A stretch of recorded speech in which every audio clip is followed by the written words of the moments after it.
Welcome back to Module 2, Lesson 2, Cultivating Leadership Imagination with Cognitive Tools. I'm really excited in this lesson to really dive into the theory which provides us with these tools to cultivate imagination. But first, we need to address why. And for now, I would like you to understand where the word perfinker comes from. Why is imagination so important for learners? Why is imagination so important for all human beings? Well, psychologist Dr. David Kresh says human beings never just think. They perceive and they feel and they think at the same time. They perfink.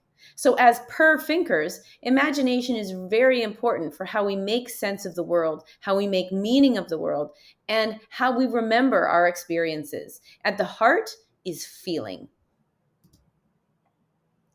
So, in this course, I'm giving you a brief introduction to imaginative education.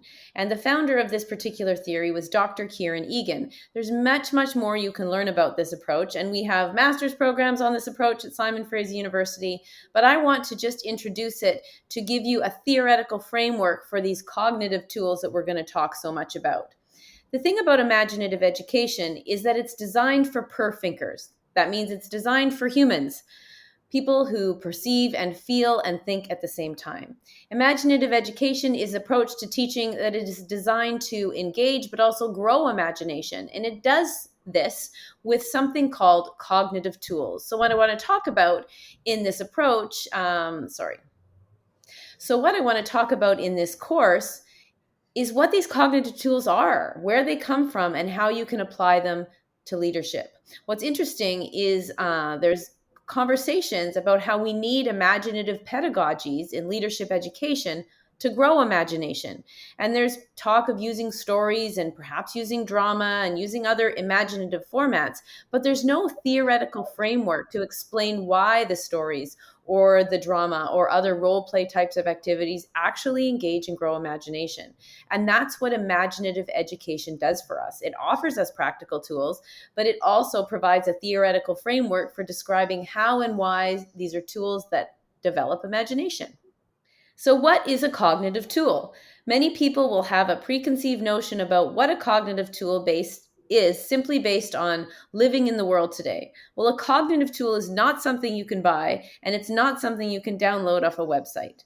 What I want to introduce is what a cognitive tool means within the framework and theory of imaginative education. Now, this is kind of a definition that needs a definition, but a cognitive tool is a cultural invention that helps us to learn. These cultural inventions have become conventions of language. In order to explain what I mean by this definition that needs a definition, I will share two brief stories. For the first, I need you to join me on the plains of Africa. It's about 80,000 years ago, and you're staggering through the desert. You're desperately, desperately hot. In the distance, you see a great thorn tree, and it's covered with skins. You arrive, you're very, very happy that it's not a mirage. And as you part the skins to enter the shelter, picture it, you can sort of see, but your eyes are adjusting to the darkness. Through sand-encrusted eyelashes, at the back, you notice there's a gentleman lying on a bed of furs. Now, some kind person beside you gives you some water, and you thankfully drink it. As you're drinking the water, you notice that people are fanning this gentleman, keeping him cool. He's clearly held in very, very high regard by the people in the community. Well, you miraculously speak the language and you ask the person beside you, what did this person do to be held in such high regard by others in the community? And you learn he invented something. He invented something that transformed learning in the community. It transformed life in the tribe. It's being picked up by other communities. You learn he invented the metaphor. That's the punchline. You're supposed to laugh at that point. And I've given talks all over the world and nobody laughs. But somebody somewhere invented the metaphor. The metaphor is a cultural invention, which now, as oral language users, we use it, and it is a convention of language. To explain the second part of my definition, that we use these conventions of language, I have a second story. And this is maybe easier to appreciate. I was driving down a suburban street in 2009. I had a 2-year-old child behind me in the back, my daughter Chloe. She and I were heading out to get some groceries at a local grocery store. She was directly behind me in the truck I was driving, and she was safely buttoned into her seat, 55-point harness, sitting there like any baby can't move. I was driving, and I heard from the back seat, I heard, "Mama." So I turned down the radio. I said, "Yes, honey." She said, "Mama, we are a pencil." So, like any good mother, I said, "Yes, we are." And I kept driving. When I got to the supermarket, I took her out of her safety seat and I put her in a buggy, strapped her into the buggy. The next time we were aligned, like shoulders aligned, and I'll never forget this. She put her little hand on mine and it was a little bit sticky. She got my eyes and she said, "Mama, we are a pencil." And I stopped because my daughter was expressing our alignment by saying we were a pencil. She was using metaphor.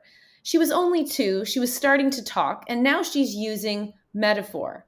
Well, why is it when we begin to talk as humans, we start to tell stories? We have vivid images, we notice rhythms and patterns, we use metaphor.